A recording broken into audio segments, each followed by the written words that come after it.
On Sunday the 2nd of March, Russia invaded its neighbour Ukraine, seizing control of the Crimea peninsula when the majority of Ukrainians are Russian speakers, and where some of the population has been calling for the region to secede from Ukraine. Events since then have been moving incredibly fast, and we don't know about you, but we're having a little trouble trying to keep up.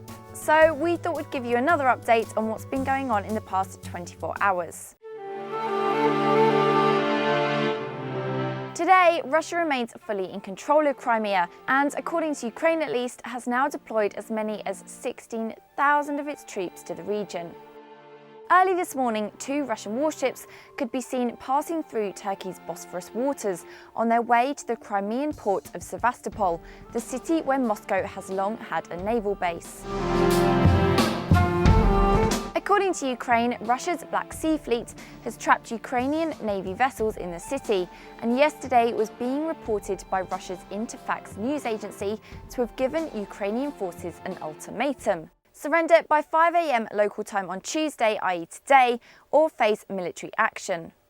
Well, this deadline passed without any incidents, however, and a conflicting report from Interfax quoted a Russian official as saying the ultimatum was absolute nonsense. Things began to heat up later this morning, however, when Russian forces fired shots for the first time.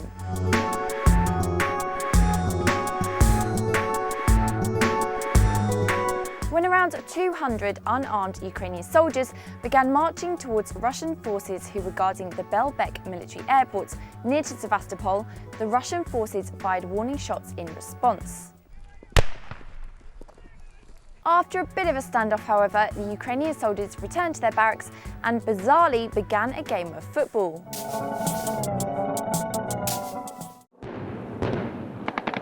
We also thought it was interesting to note that since last Wednesday, the Russian military has been conducting so-called exercises in western and central parts of Russia, areas that border Ukraine. Today, however, the Russian President Vladimir Putin ordered these troops to return to base, with his spokesman Dmitry Peskov saying the exercises had been a success.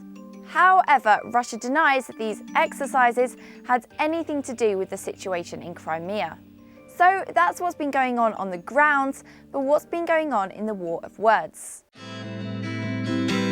Well, late last night, Russia was continuing to defend its actions, saying that the Ukraine's ousted leader, Viktor Yanukovych, remained the country's legitimate president, and that he had asked for Russian military intervention in order to restore law and order. And at a news conference earlier today, Putin continued with these claims, saying that there had been an unconstitutional coup in Ukraine and that Russia reserved the right to use all options at its disposal to protect Ukrainian citizens, including in eastern areas of Ukraine also. However, Putin also said that Russia saw no need to use military force in any part of Ukraine for the time being. And as we were making this video, Russia was beginning high-level talks with ministers from the new Ukrainian government. The European Union, meanwhile, is continuing to call on Russia to pull all of its troops back to bases. And then there's the United States, which is continuing to prepare potential sanctions for Russia, apparently to be rolled out within days, not weeks, and seemingly without the support of the EU. John Kerry, the US's Secretary of State, flew into the Ukrainian capital Kiev today and shortly after landing announced an economic package and technical assistance for Ukraine in a show of support for the new government. And in other related news, Abby Martin, a presenter on the American version of the news channel Russia Today, was being reported to have gone rogue last night after ending her Breaking the Set show with these words. "I can't stress enough how strongly I am against any state intervention in a sovereign nation's affairs. What Russia did is wrong." You can watch a full clip of what Ms. Martin said by clicking on the link appearing on the screen now. Well, that's it for today, but we will try and keep you as updated on the situation in Ukraine as we possibly can.